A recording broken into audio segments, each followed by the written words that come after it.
satu catatan yang ingin saya sampaikan ini kita pindah ke Kang Ubed tadi bahwa kita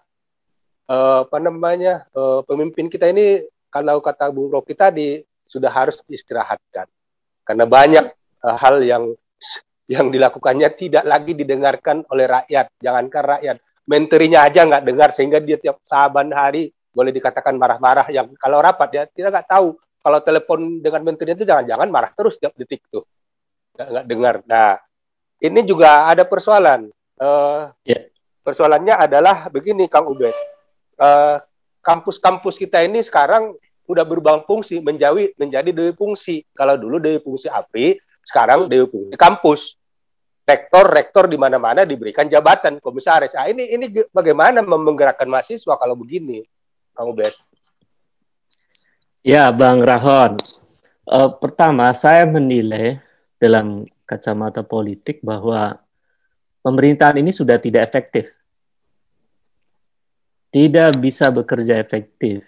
Dan itu terlihat dari miskoordinasi antar kementerian, suara menteri dengan suara presiden berbeda, antar menteri yang saling tidak bisa bekerja sama dengan baik.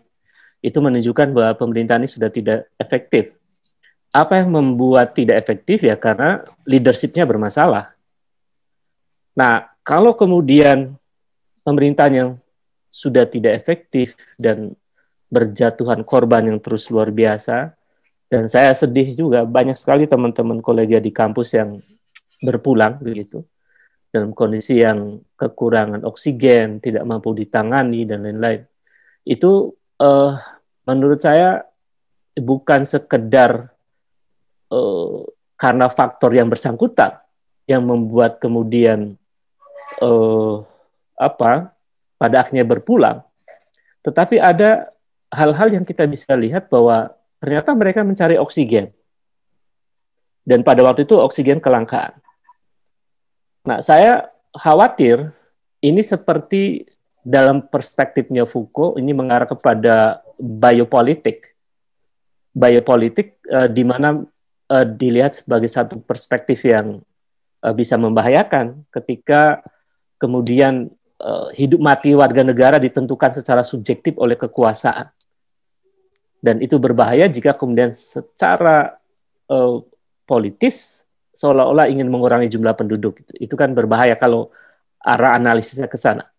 Yang kedua, sebetulnya konstitusi kita itu mewadahi cara terbaik bagaimana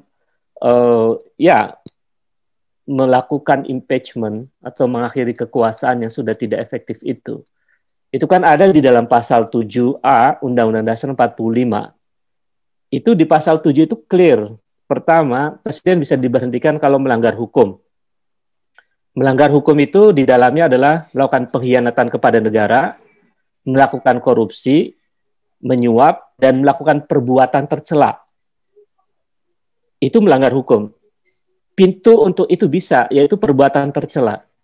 Perbuatan tercela itu diantaranya adalah tidak menggunakan karantina wilayah yang disediakan oleh Undang-Undang Nomor 6 Tahun 2018.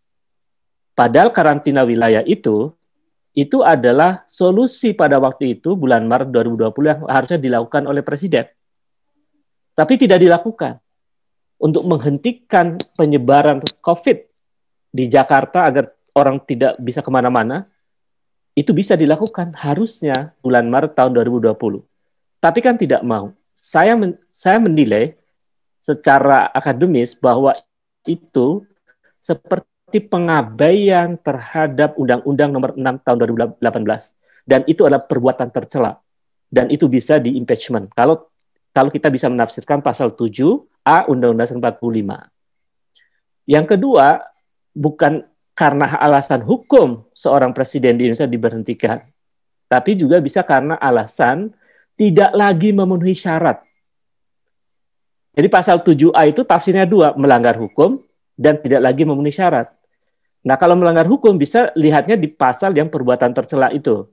Yang kedua adalah tidak lagi memenuhi syarat. Tidak lagi memenuhi syarat terlihat tidak mampu memimpin misalnya, tidak mampu menghadirkan pemerintahan yang efektif, di tengah rakyat terus menjadi korban dan lain-lain. Saya kira itu memungkinkan dan kuncinya memang ada di 3 orang secara politis prosedural ya. Itu kan ada partai besar di situ. Ada PDIP, ada Golkar dan ada Gerindra. Menurut saya argumen yang dibangun itu ketika kemudian 3 partai besar itu misalnya ingin mendemisioner kalau versinya Bung Rocky, itu argumentasinya benar, bisa dibenarkan demi kepentingan negara kok. Negara jangan sampai dikorbankan terus-menerus seperti ini, rakyat kasihan. Jadi apa susahnya untuk berkumpul bersama-sama demi keselamatan negara dan bangsa ini, kita tata ulang republik ini.